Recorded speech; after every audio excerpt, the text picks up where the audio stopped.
अकोला जिल्ह्यातील दहिगाव गावंडे येथे रात्रीच्या सुमारास 64 खेडी योजनेची मुख्य पाईपलाईन फुटल्याने मोठ्या प्रमाणात पाणी घरांमध्ये शिरले.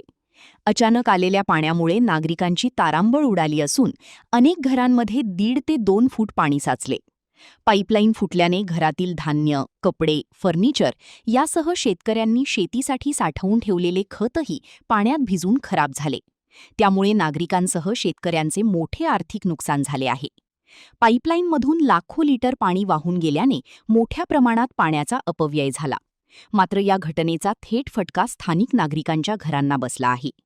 अचानक घरात पाणी शिरल्याने अनेकांचे संसारोपयोगी साहित्य आणि शेतीसाठी लागणारे साहित्य खराब झाले. घटनेनंतर ग्रामस्थ आणि शेतकऱ्यांनी प्रशासनाकडे तातडीने नुकसानग्रस्त भागाचा पंचनामा करण्याची मागणी केली आहे. तसेच झालेल्या नुकसानीची भरपाई देण्यात यावी अशी मागणीही नागरिकांकडून करण्यात येत आहे.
अरे इधर लेके आओ पहले, वो बाद में करने वाला है, ये टूटने वाला है ना।